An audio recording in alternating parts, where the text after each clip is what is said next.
Director है health department में, reproductive and child health section में। Sir doctor Lokesh Chaturvedi please be on stage, और साथ ही साथ डॉक्टर तरुण चौधरी जो कि प्रोजेक्ट डायरेक्टर है मैटरनल हेल्थ के, please come on stage sir. जोरदार तालियां बजती रहनी चाहिए। एक और गेस्ट हमें ज्वाइन करेंगे, डॉक्टर प्रदीप कुमार चौधरी जो कि प्रोजेक्ट डायरेक्टर है चाइल्ड हेल्थ के। Sir please come on stage.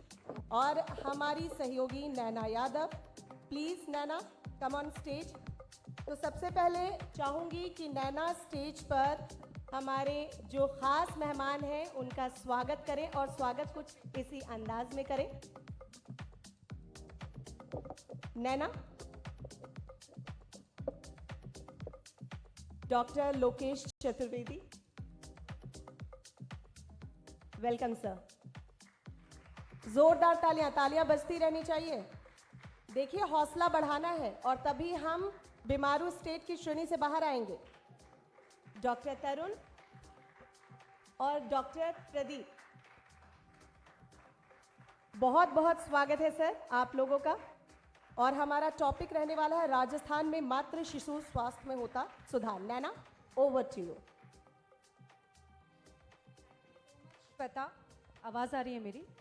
बहुत बहुत शुक्रिया श्वेता। और इसके पहले जिस तरह से हमने चर्चा की, हमने बहुत ढेर सारी बातों को समझा, और मेरी साथी श्वेता भट्टाचार्य ने एक बहुत अच्छी बात कही कि जब भी जीवन का जो आधार है, कहा जाता है कि वो एक महिला को माना जाता है, और सबसे महत्वपूर्ण यही होता है कि घर की महिला अगर स्वस्थ है, उसका जीवन स्वस्थ है, जच्चा बच्चा स्वस्थ है, तो एक खुशहाल परिवार की नींव वहीं से ही रखनी शुरू हो जाती है। और इसी पर ही आज हम चर्चा भी करेंगे, क्योंकि देखिए कई अलग अलग योजनाएं जो हैं वो स्वास्थ्य विभाग की तरफ से, प्रदेश सरकार की तरफ से, यहाँ पर एडमिनिस्ट्रेशन की तरफ से तो की जाती रही है, लेकिन आखिर उसमें स्वस्थ जीवन के लिए एक मात्र शिशु स्वास्थ्य को लेकर जिस तरह से जो तमाम योजनाएं, उस पर चर्चा करूंगी। मैं चाहूंगी कि मैं अपने सेशन की शुरुआत करूं, लेकिन एक बार जोरदार तालियों के साथ में मेरे जो साथ में मंच पर खास मेहमान मौजूद हैं उनका प्लीज वेलकम कर दीजिए तालियों के साथ में। मैं आगे बढ़ूं, एक बार फिर से आपको मिलवा देती हूँ। डॉक्टर लोकेश चतुर्वेदी जी हैं मेरे साथ में, रिप्रोडक्टिव एंड चाइल्ड हेल्थ के डायरेक्टर हैं मिनिस्ट्री ऑफ हेल्थ के। डॉक्टर तरुण चौधरी जी हैं, प्रोजेक्ट डायरेक्टर हैं मैटरनल हेल्थ के। आप ये समझिए ये वो सबसे महत्वपूर्ण विभाग हैं जिनसे मैं चर्चा करने वाली हूँ, जो आने वाले वक्त की दिशा तय करते हैं। और सबसे खास बात ये, जो हमने कहा कि एक स्वस्थ जीवन के लिए, एक अच्छे परिवार के लिए आधार तय करते हैं। प्रदीप कुमार चौधरी जी भी हैं जो कि प्रोजेक्ट डायरेक्टर हैं चाइल्ड हेल्थ के लिए। शुरुआत करती हूँ सर, सबसे पहले आप ही से समझना चाहूंगी लोकेश जी। कहा जाता है कि कई तरह की योजनाएं जो हैं प्रदेश सरकार की तरफ से शुरू की गई हैं, और हमने देखा है कि राजस्थान जो पहले एक तरह से बीमारू राज्य से अग्रणी प्रदेश की तरफ आगे बढ़ रहा है, और यहाँ के कई ग्रामीण ऐसे अंचल हैं, कई पिछड़े ऐसे इलाके हैं जहाँ तक शायद स्वास्थ्य सेवाओं को पहुँचाना अपने आप में बड़ा चैलेंजिंग रहा हो। इन तमाम योजनाओं को लागू करने के लिए क्या कुछ कदम उठाए गए हैं महिलाओं और बच्चों के लिए? जैसा कि सबको पता है, राजस्थान जो हमारा एक विभिन्न ज्योग्राफिकल एरिया के साथ है, यहाँ हिल स्टेशंस भी हैं, तो यहाँ पर ऐसी जगह पर भी हैं, डूंगरपुर बांसवाड़ा, जहाँ पर हमारे आज भी टीले पर मकान पाए जाते हैं। डेजर्टेड एरिया भी हैं जहाँ पर हमारी गाड़ियाँ नहीं पहुँच पाती हैं। जो भी हमारे प्रोग्राम्स हैं, जो हमारी पॉलिसी के तहत गवर्नमेंट ऑफ राजस्थान और गवर्नमेंट ऑफ इंडिया के द्वारा हमें दी गई हैं, उनको जन जन तक पहुंचाने के लिए हमने कई तरह की चीज़ें जो कि राजस्थान में इनोवेशन, नवाचार के रूप में हमने लागू की हैं। उनमें जो सबसे इम्पॉर्टेंट है, रेगुलर एक्टिविटी के बारे में तरुण जो हमारे साथ हैं मैटरनल हेल्थ देखते हैं वो बताएंगे। स्पेसिफिकली यदि मैं बात करूं डेजर्टेड एरिया की, तो राजस्थान में मातृ एवं जो शिशु स्वास्थ्य है उसको रिमोट एरिया तक पहुंचाने के लिए हमने ममता एक्सप्रेस लागू की। ममता एक्सप्रेस बेसिकली एक हाइब्रिड मॉडल है, जिसमें कि वो सवेरे 6 घंटे तक हमें इस चिकित्सा एवं स्वास्थ्य, मातृ एवं शिशु स्वास्थ्य, इम्यूनाइजेशन के काम करती है, और उन एरियाज़ में जाती है जहाँ पर हमारा स्टैटिक सेंटर नहीं है, हमारे को पहुँचने में दिक्कत है। दूसरी जो हमारी सेवाएं हैं, यदि मैं बात करूं तो हमारी एमएमयू एमएमवी भी हैं जो इसी तरह की चीज़ें कर रही है। और यदि मैं ममता एक्सप्रेस की बात करूं तो वो 6 घंटे बाद हमारी जो राज्य में लगभग 500 से 600 जननी एक्सप्रेस है, हमारी प्रसूताओं को और शिशुओं को इमरजेंसी स्टेट में या डिलीवरी की स्टेट में, लेबर की स्टेट में घर से लेकर अस्पताल तक और अस्पताल से लेकर वापस घर तक छोड़ने की सुविधा हम लोगों ने उपलब्ध कराई है। ये ममता एक्सप्रेस जो हमने एक्स्ट्रा 100 ममता एक्सप्रेस राजस्थान में चलाई हैं, वो 6 घंटे चिकित्सा सेवा अन्य सेवाओं के साथ बाद में बचे हुए टाइम में वो ममता जननी एक्सप्रेस में परिवर्तित हो जाती हैं। बहुत बढ़िया सर। तो ये एक अलग चीज़ है जो राजस्थान का इनोवेशन था और राजस्थान में हमने माताओं और शिशुओं के स्वास्थ्य के लिए अन्य का चिकित्सा सेवाओं के लिए किया। बहुत अद्भुत सर। और क्योंकि ये बात मुझे लगता है समझना भी बहुत ज़रूरी है, क्योंकि राजस्थान जितना ज़्यादा अपने कल्चरली सारी चीज़ों के लिए जाना जाता है, अभी भी कई ऐसे क्षेत्र हैं जो अति पिछड़ा क्षेत्रों में माने जाते हैं। वहाँ तक शायद स्वास्थ्य सुविधाओं को पहुँचा पाना अपने आप में बहुत चैलेंजिंग रहा होगा। और यही वजह है कि पिछले कई वर्षों में जो कदम उठाए गए हैं, आपको जानकर बहुत गर्व होगा कि राजस्थान की इस धरती पे जो शिशु मृत्यु दर थी उसमें पहले के मुकाबले अभी बहुत गिरावट आई है। तो मुझे लगता है वो सारी योजनाओं पर भी आगे मैं चर्चा करूंगी, लेकिन सर खास तौर से जिस तरह से शिशु मृत्यु दर में गिरावट आई है, उसी तरह से ये भी कहा जाता है कि बेहतर प्रसव के लिए भी जो तमाम प्रयास किए गए हैं उसमें भी एक बेहतर परिणाम देखने को मिले हैं। सर मैं चाहूंगी जरा आप खुद बताएं किस तरह का वो बदलाव है। देखिए, जैसा कि डायरेक्टर साहब ये बता रहे थे कि हमारा राजस्थान अपने आप में इतना डाइवर्सिटी में बसा हुआ है कि तकरीबन 5 राजस्थान आप शेप में देख सकते हो। कहीं डेजर्ट है, कहीं हिली एरिया है, कहीं डयांग और चंबल वाला एरिया है। विशेष तौर से डेजर्ट एरिया में जहाँ जैसलमेर बाड़मेर की बात आती है, वहाँ पे नेटवर्क इशू भी रहता है, तो क्लाइंट हमें कॉल भी नहीं कर सकता। हम पहुँचें तो रोड से नीचे नहीं उतर सकते, कारण यह है कि रेत में आपकी व्हीकल्स नहीं चलती हैं। तो स्पेशली हम लोगों ने उस एरिया में जो बात की गई 4x4 व्हीकल्स को इंट्रोड्यूस किया, क्योंकि वहाँ लोकल जाकर के हमने देखा कि लोग कैसे जाते आते हैं, तो ऊँट गाड़ी से जाते हैं या फिर 4x4 व्हीकल से जाते हैं। तो हमने 4x4 व्हीकल पिछले 2 साल से वहाँ इंट्रोड्यूस किए और रिमोट एरियाज़ में जहाँ लोग चल के नहीं आते थे हम जाने लगे। देन उसके बाद में रेफरल ट्रांसपोर्ट के ऊपर भी उन व्हीकल्स को काम में लिया गया। तो इससे हमारा, क्योंकि NFHS 4 में जैसलमेर और बाड़मेर ऑलमोस्ट 50% इंस्टीट्यूशनल डिलीवरी के आसपास थे, और इन 2 एरिया को कवर करने के साथ साथ दूसरे जो हमने एरियाज़ को कवर किया। Now 95% institutional delivery Rajasthan country में नॉर्दर्न स्टेट जो हैं केरला, और उनको आप थोड़ा छोड़िए, क्योंकि जब हमने शुरू किया था 11% इंस्टीट्यूशनल डिलीवरी से, उस टाइम पे केरला 88% इंस्टीट्यूशनल डिलीवरी पे था। ये टाइम था 92 का, और आज हम 95% इंस्टीट्यूशनल डिलीवरी पे हैं और कंट्री 88.6% एवरेज पे है। यस। अरे वाह, बहुत शानदार। एक बार इसके लिए तालियां बजानी चाहिए प्लीज। और आप जानते हैं कि मदर और बेबी को सबसे ज़्यादा खतरा डिलीवरी के टाइम पे होता है। अगर हम घर घर तो जाकर के क्वालिटी सर्विस नहीं दे सकते, लेकिन डिलीवरी के टाइम पे क्लाइंट हमारे सामने है, 48 आवर्स का टाइम भी मिनिमम हमको हमारे केयर टेकिंग में रखते हैं, आवश्यकता हो तो ज़्यादा भी रखते हैं। तो ऐसी क्रिटिकल टाइम में, गोल्डन टाइम में, हम mother and baby, newborn baby को लगातार निगरानी में रखते हुए और जरूरी सारे इंटरवेंशन जो हैं वो हम करते हैं। All interventions, all services are free of cost, including transportation, diet at the time of admission at SNCU and all other provisions to prevent infections. तो राजस्थान जो आप बोल रहे थे कि बीमारू स्टेट, तो बेसिकली बीमारू एक एब्रीवेशन बना हुआ है, आपको आश्चर्य होगा। Bimaru means Bihar, MP, Rajasthan and UP मिला के बीमारू बनता है, जो करीबन कंट्री की 40% पॉपुलेशन को कवर करता है। इन स्टेट्स में अगर हेल्थ पैरामीटर्स, जिसमें बीमारू पैरामीटर्स में IMR MMR भी है, ये अगर हाई रहते हैं नेशनल लेवल से, तो पूरे नेशन के पैरामीटर को फर्क पड़ता है। और इन पैरामीटर्स को हमने बेहतरीन तरीके से कवर अप किया है और निश्चित तौर पे हम इंस्टीट्यूशनल डिलीवरी में 95% हैं। MMR में भी अगर मैं बात करना चाहूँ इसी कंटिन्यूटी में, तो पिछले 5 SRS जो सैंपल GOI का जो भारत सरकार का सर्वे आता है उसमें राजस्थान के हाईएस्ट डिक्लाइन पॉइंट हैं। लास्ट SRS में 28 पॉइंट का डिक्लाइन हमने पिछले 2 साल में कंट्री में राजस्थान का हाईएस्ट है। हमारा नेशनल एवरेज से राजस्थान का एवरेज 2000 में 174 पॉइंट का था और अब सिर्फ और सिर्फ 16 का है। यानी हम नेशनल एवरेज को टच कर रहे हैं। बीमारू सुनते सुनते 20 साल से हमारे जो है, मेरी 30 साल की नौकरी हो गई, मैं मेरी सर्विस से ही बीमारू शब्द सुनता आ रहा हूँ। तो मुझे इस चीज़ की बहुत पीड़ा है और हमने पूरी टीम के रूप में काम किया है और फर्क भी सामने आया है। सर, लेकिन बीमारू से अब एक ये कहा जाए कि एक बदलाव वाली जो तस्वीर है वो भी हम सभी के सामने है।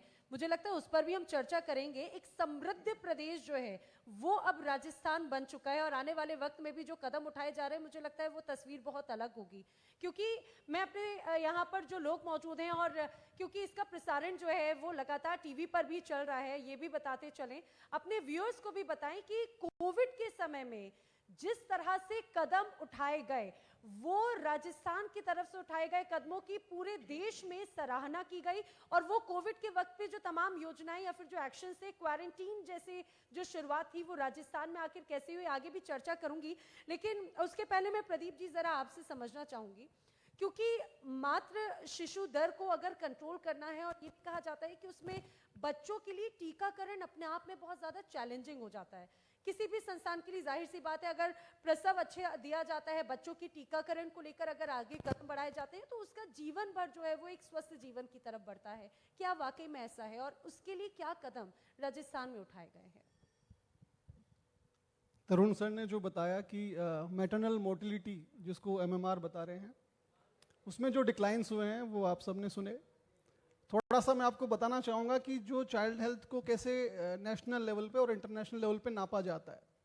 सो एक मोर्टिलिटी होती है that is called neonatal mortality rate, यानी कि 28 दिन पूरे करने से पहले कितने बच्चे मर जाते हैं।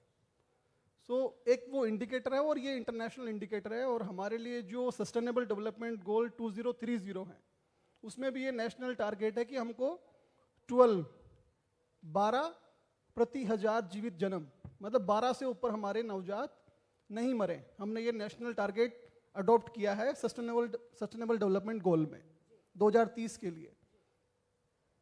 एक सर्वे होता है नेशनल फैमिली हेल्थ सर्वे, जो 2015-16 में हुआ था 4, उसके बाद 19-21 में हुआ था 5। जो राजस्थान की नियोनेटल मोर्टिलिटी रेट है वो 29.3 से 20.2 2019-21 के जो सर्वे में आया है, दैट इज 32% डिक्लाइन।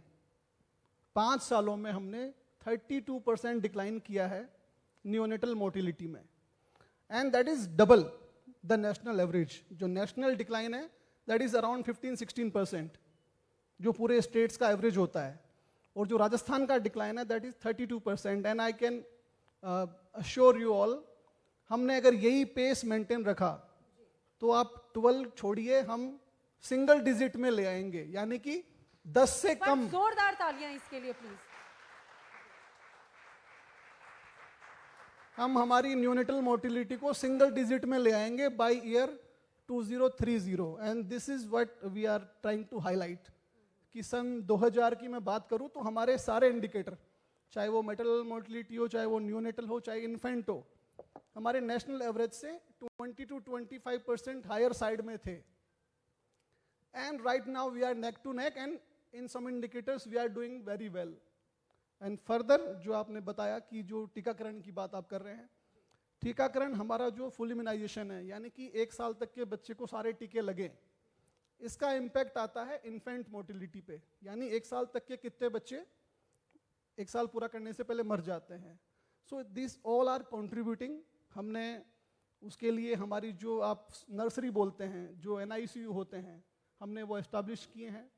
जो बच्चे नर्सरी में एडमिट होते हैं उनकी मदर्स कहाँ रहेंगी? बच्चा तो नर्सरी में एडमिट हो गया, मदर कहाँ रहेगी?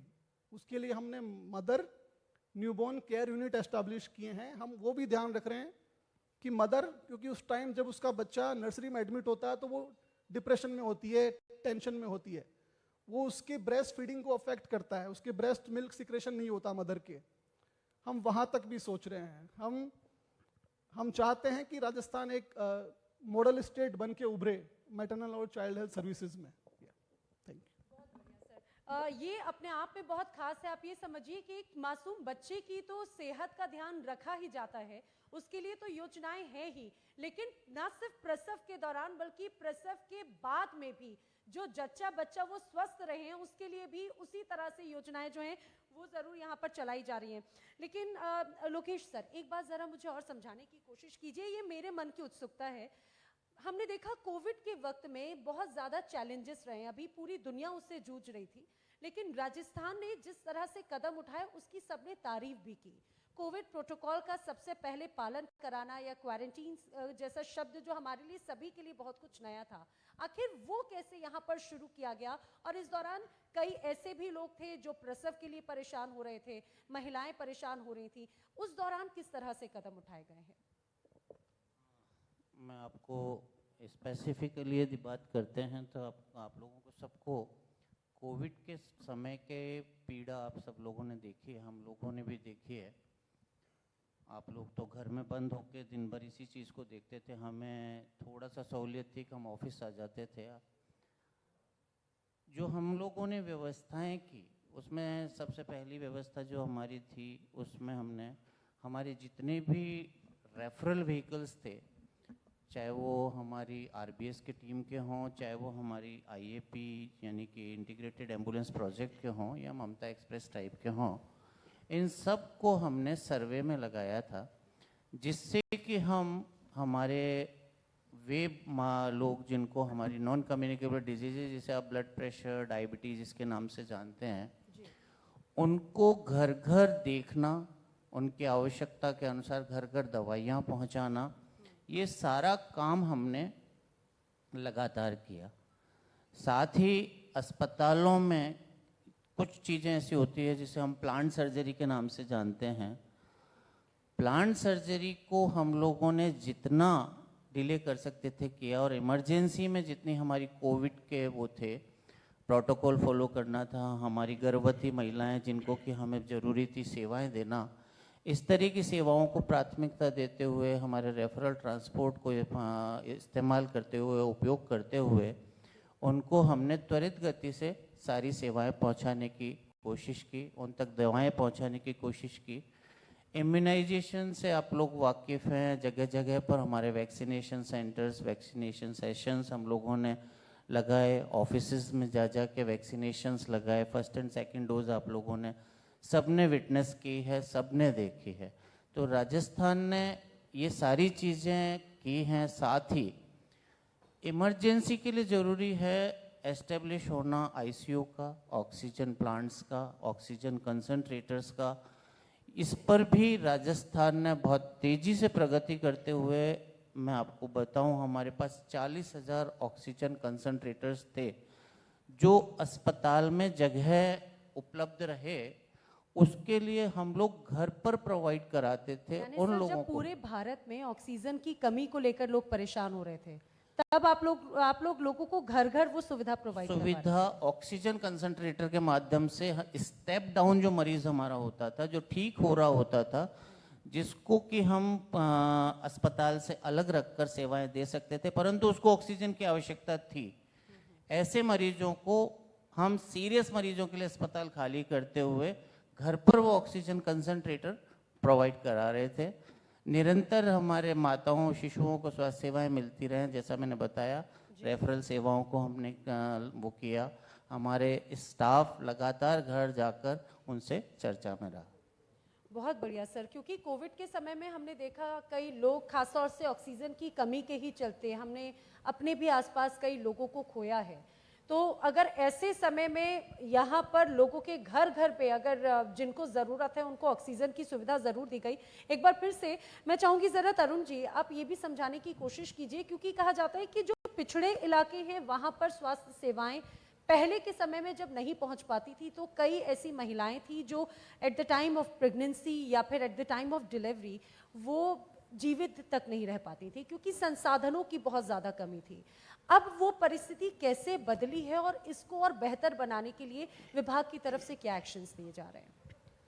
देखिए, अगर हम बात करें 2000 से शुरू करते हैं जी। तो उस वक्त एमएमआर जो मेटल मोटिलिटी की बात करते हैं उसकी परिभाषा को समझना पड़ेगा कि 1 लाख जीवित बच्चों को जन्म देने में कितनी महिलाएं अपना जीवन खो देती हैं, उसको हम एमएमआर बोलते हैं।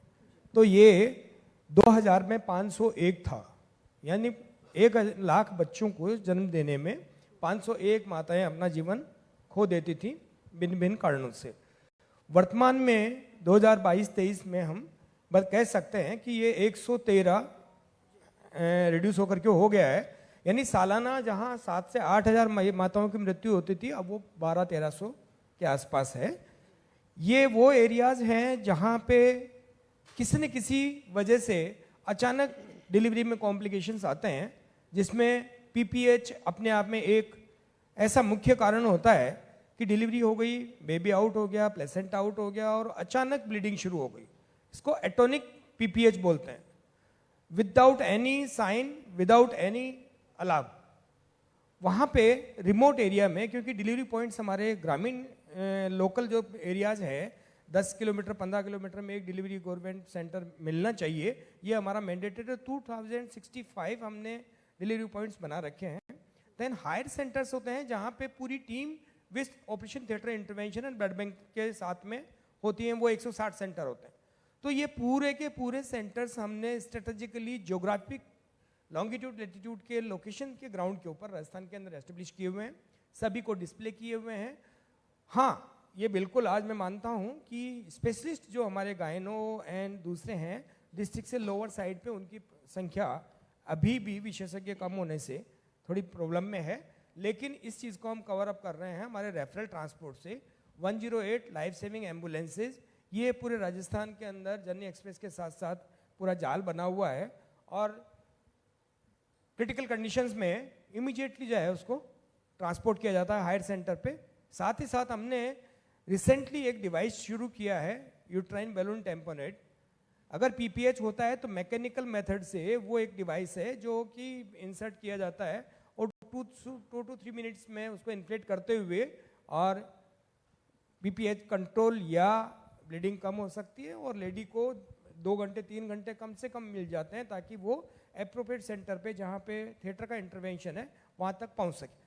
तो हम उम्मीद कर रहे हैं कि ये 1700-1500 जो मैं आपको बता रहा हूँ उनमें से करीबन 700-800 महिलाओं को हर साल हम और बचाने में सक्षम होंगे एक इस छोटे से डिवाइस से, जो मेरे को 4 साल 3 साल खोजबीन करने के बाद में कहीं मिल पाया है, तो वो हमने इंट्रोड्यूस कर दिया। बहुत बढ़िया सर। हालांकि मुझे लगता है कि आपने जो बात उठाई है कि कई जगहों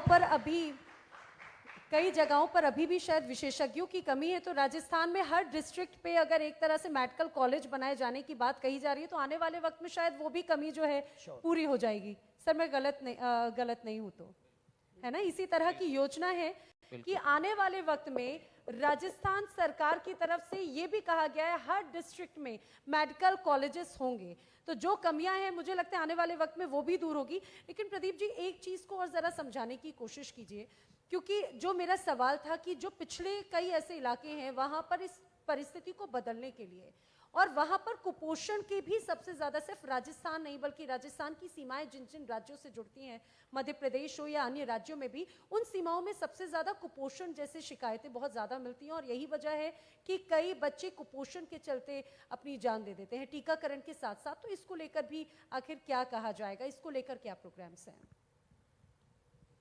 देखिए, तरुण सर ने जैसे बताया कि हमारी जो इंस्टीट्यूशनल डिलीवरीज हैं दैट हैव रीच्ड 95%, तो एक जिम्मेदारी भी होती है। अगर आप डिलीवरी किसी ने आके सरकारी अस्पताल में कराई है, यानी बच्चा हमारे टच में आ गया है, तो अब हमने उस बच्चे को बचाना भी होगा।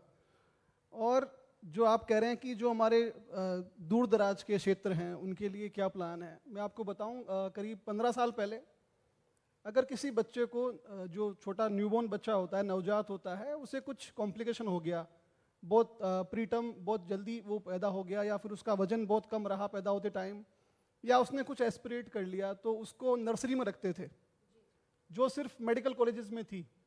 और हमारे 6 मेडिकल कॉलेज थे उस टाइम, और सब में मिला के करीब 400-500 बेड होंगे। डिलीवरी तब ज़्यादा होती थी, क्योंकि अब तो हम फैमिली प्लानिंग में भी रिप्लेसमेंट लेवल पे आ गए हैं, तो ज़्यादा डिलीवरी होती थी और नर्सरी बेड हमारे पास कम थे। 2008, 9, 10 के बाद से हमने क्या किया कि हर जिला अस्पताल पे हमने एक यूनिट स्थापित की, that is called special newborn care unit. हमने जिला अस्पतालों में उनको रन किया, देन हम जो हमारे सब डिस्ट्रिक्ट लेवल हॉस्पिटल है वहाँ तक गए, एंड देन हम CHC पे गए। हमारा विजन ये है कि अगर किसी बच्चे को कोई तकलीफ हो डिलीवरी के दौरान या घर जाने के बाद भी, 1 घंटे के अंदर वो जो भी हमारी न्यूबॉर्न केयर यूनिट है, जो नर्सरी कह सकते हैं आप, वहाँ पहुँच पाए। और मैं आपको कुछ नाम बताता हूँ जो आपको सुन के थोड़ा ऐसा लगेगा कि यहाँ पे भी नर्सरी है। बाड़मेर में एक जगह है धोरीमन्ना, वहाँ पे हमने नर्सरी एस्टैब्लिश करी है। बांसवाड़ा में एक जगह है परतापुर, वहाँ हमने नर्सरी एस्टैब्लिश करी है।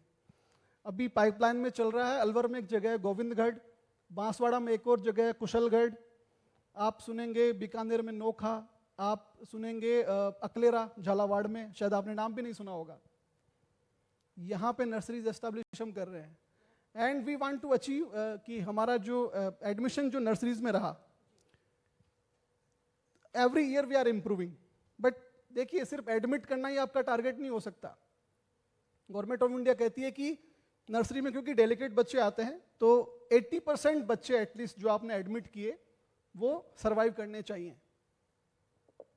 हम 80% 3 साल पहले अचीव कर चुके थे, अभी हमने टारगेट बनाया है 85%।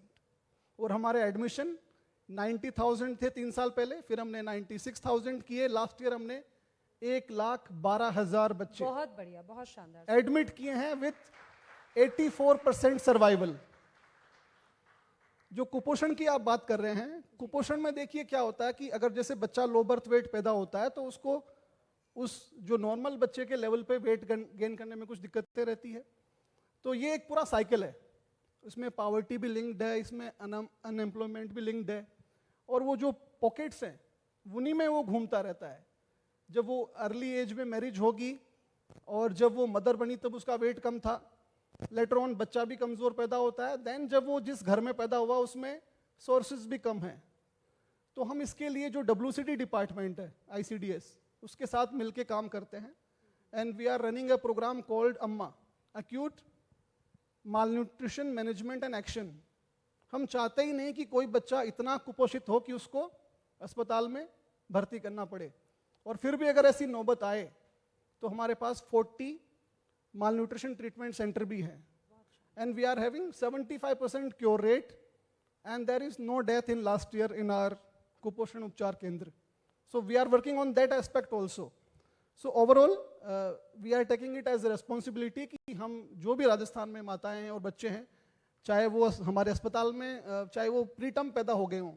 आपको मैं एग्जांपल दूंगा, हमारे जो जिला अस्पताल है वहाँ पे 1 किलो से कम के बच्चे, जो कि वंस अपॉन अ टाइम ये था कि ये तो बचेगा ही नहीं, 70% से ऊपर बच्चे हमारे सर्वाइव करते हैं, 1 किलो से कम वाले बच्चे जिला अस्पताल लेवल पे।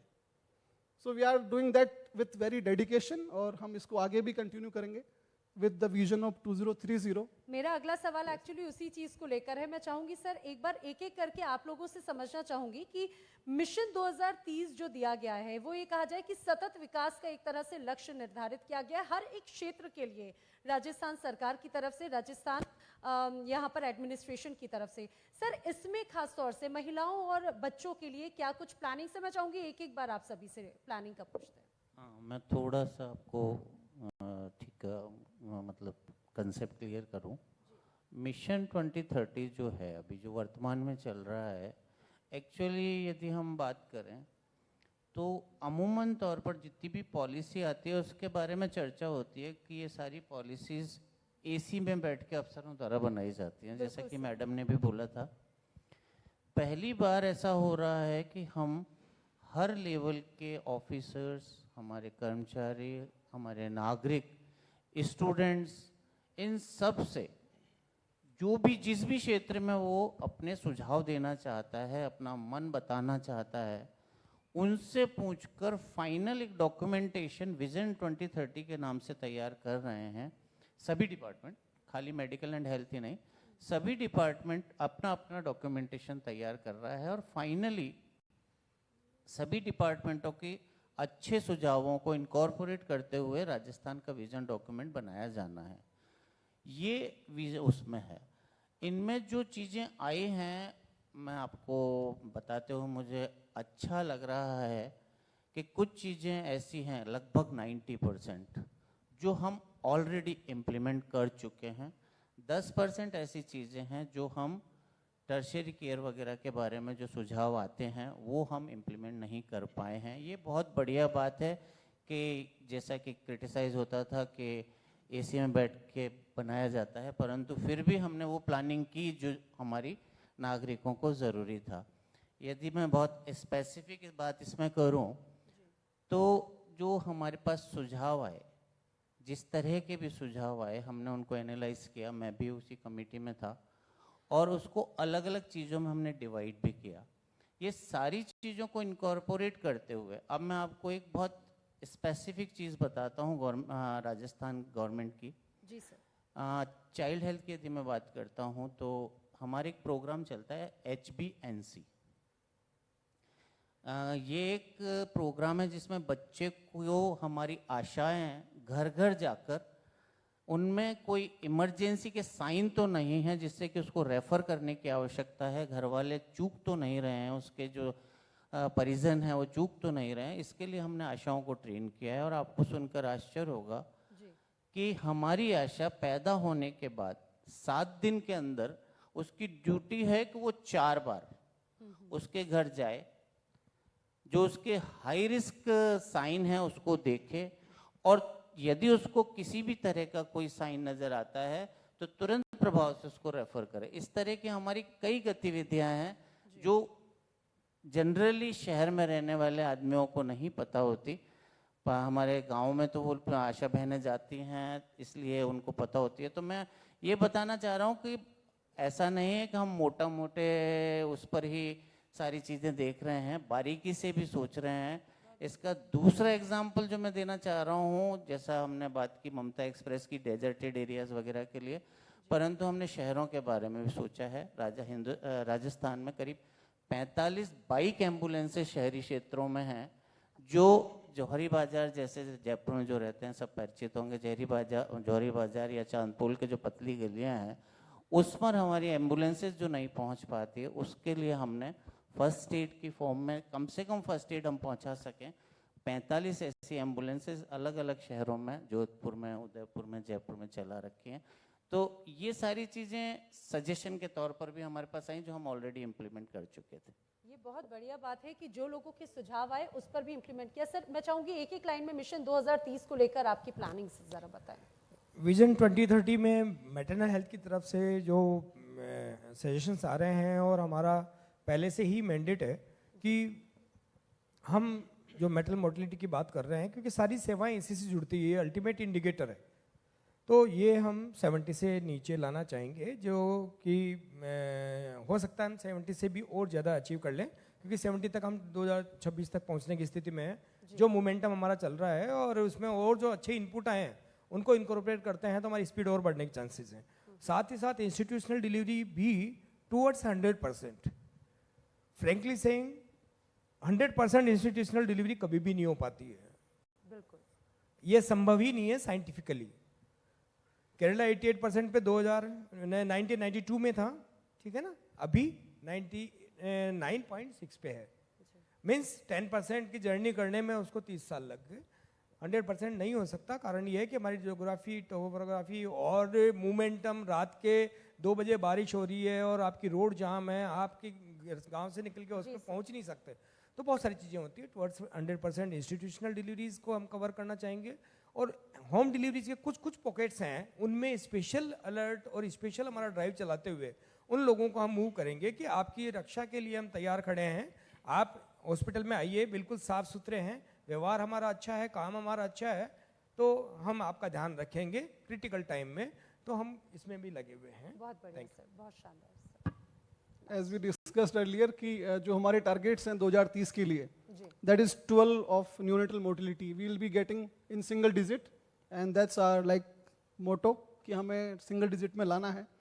And for that, be it health facility, be it community, we are working on linking of them. I mean, अगर बच्चा low birth weight था, जी वो जब फैसिलिटी से डिस्चार्ज हो, वो कम्युनिटी में जाएगा, तो कम्युनिटी में भी एक ऐप हम डेवलप कर रहे हैं. आशा वर्कर जब भी किसी बच्चे के घर जाएगी, जो भी इंडिकेटर वो एंटर करेगी ऐप में, जी जो ऐप होगी वो उसे गाइड करेगी कि इस बच्चे को ये ट्रीटमेंट दे देना चाहिए या इस बच्चे को रेफर कर देना चाहिए. Then again the children will be going back to facility, and from facility it will be going back to community. We want to create a loop कि चाहे बच्चा कम्युनिटी में हो, चाहे बच्चा अस्पताल में हो, whatever treatment they want, it will be provided and will ensure the complete follow-up. ठीक है, thank you so much sir. और समझिए इस बात को कि पॉलिसी या फिर कोई अगर विजन आप देखते हैं तो उस विजन को जमीन पर लाना, उसको एक तरह से अमली जामा पहनाना, वो बहुत चैलेंजिंग होता है. और मेरी पूरी टीम की तरफ से आप सभी को बहुत बहुत शुभकामनाएं sir. Wishing you a very all the best. आपकी जो पूरी प्लानिंग्स हैं, आप लोग इस सेशन में हमारे साथ में जुड़े, आप सभी का बहुत बहुत धन्यवाद sir. Thank you very much. बहुत बहुत शुक्रिया नैना और डॉक्टर लोकेश चतुर्वेदी जी, डॉक्टर तरुण चौधरी जी और डॉक्टर प्रदीप कुमार चौधरी जी आपका, कि आपने बताया कि मातृत्व का महत्व क्या है और मातृत्व को सुरक्षित करने के लिए सरकार की तरफ से क्या प्रयास किए जा रहे हैं. नव भारत नव निर्माण मंच राजस्थान का जो स्वास्थ्य स्पेशल सेगमेंट है वो लगातार जारी है और आप सोशल मीडिया पर भी हमारे साथ जुड़ सकते हैं #NNM राजस्थान के नाम से. और इसके साथ ही देखिए अभी यहाँ पर कंप्लीट नहीं हुआ है, आगे हम आपको ये भी बताएंगे कि स्वास्थ्य समाज देश की ताकत कैसे है, टीकाकरण के लिए क्या कुछ किया जा रहा है, मेडिकल कॉलेजेस के लिए क्या कुछ किया जा रहा है, राजस्थान आगे लगातार कैसे बढ़ रहा है और क्या प्रयास यहाँ पर किए जा रहे हैं, वो सारी जानकारी लेंगे. बहुत सारे मेहमान हमारे साथ जुड़ेंगे, लेकिन जैसे हम लोग कहते हैं ना, मिलते हैं एक छोटे से ब्रेक के बाद. एक छोटा सा ब्रेक, लंच ब्रेक तैयार है और उसके बाद दोबारा से जुड़ते हैं सभी लोग, सभी मेहमान हमारे साथ. Thank you.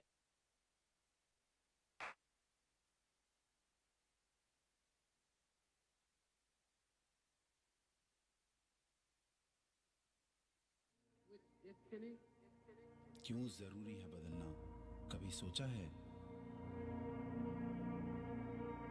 75 साल पहले हमने इंडिया से एक वादा किया था, बदलाव की ऐसी नहर निकालेंगे कि जमीन पर हर रोज तरक्की की नई फसल तैयार हो.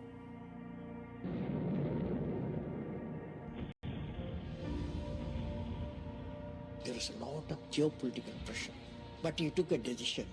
India will go ahead with the test.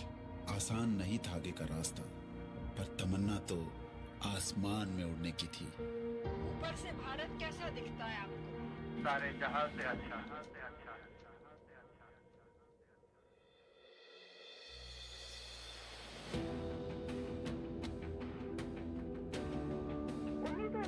प्रधानमंत्री नरसिम्हा राव और वित्त मंत्री मनमोहन सिंह ने देश के दरवाजे दुनिया के लिए खोल दिए. बदलाव ही था कि बंद दरवाजे खुले और तरक्की की हवा ने पंखों में नई जान भर दी. This is going to be India's century. India became the first in the world to successfully reach Mars's orbit on its first attempt. अब इंडिया का टाइम था. इंडिया बढ़ता गया, मुश्किलों से लड़ता गया, चलता गया, बदलता गया. जीएसटी एक ऐसा कैटालिस्ट है.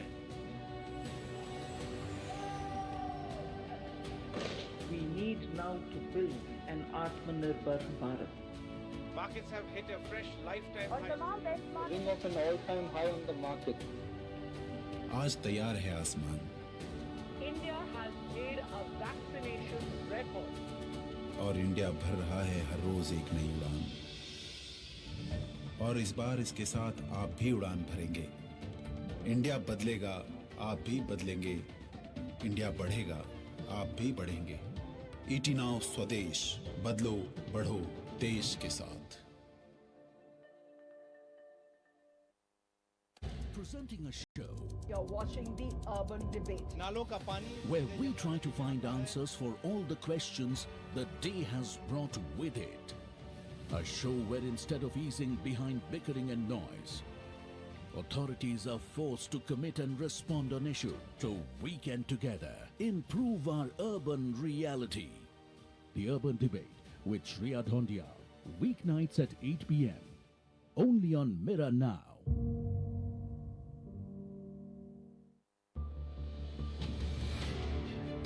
the noise and clutter, a voice that stands for truth. Decoding complex issues, simplifying the news.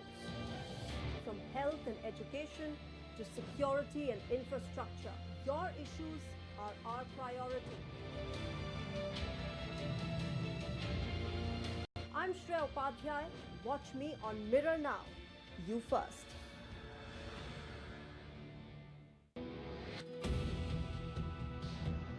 We bring to you all news update from the financial capital, Mumbai.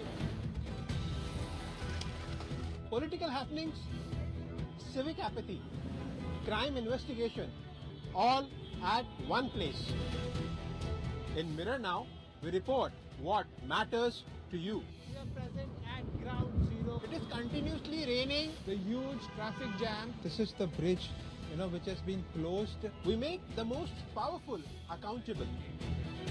We stand for the people and their rights. This is Abhishek Avasthi reporting for Mirror Now. You first.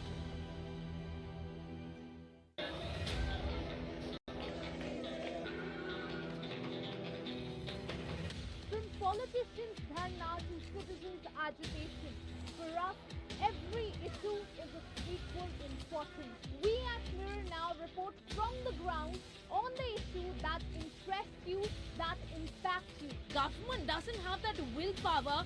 People of Delhi are struggling not just with deteriorating air quality. Now you can clearly see it's been 3 to 4 days that the situation has been the same. Demanding accountability from those in power and for those who are unheard. We raise our voice for you and your issue. I am Ishika Verma reporting for Mirror Now, you first.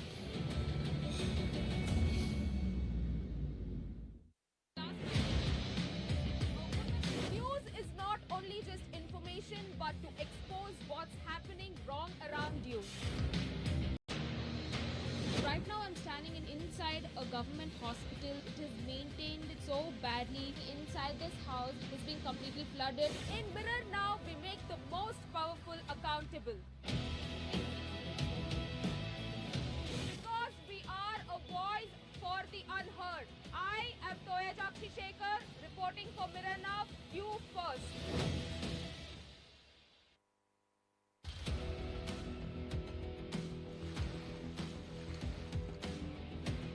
We report every unusual happening from Kashmir. This is the second incident in South Kashmir. वो grenade जो है बीच रास्ते पे explode हुआ, 21 नागरिक जो है जख्मी हुए हैं. But bringing our stories that matter to you is the real news for me. Finally, the big screen is back in Kashmir Valley. Right now, we are inside his residential house, Sanjay Sharma. We go extra mile to amplify your voice, highlight your plight, and make people accountable who are in power. Do you think this is the right time to make Rahul Gandhi accountable? No, not at all. This is Sohail reporting from Mirror Now, you first.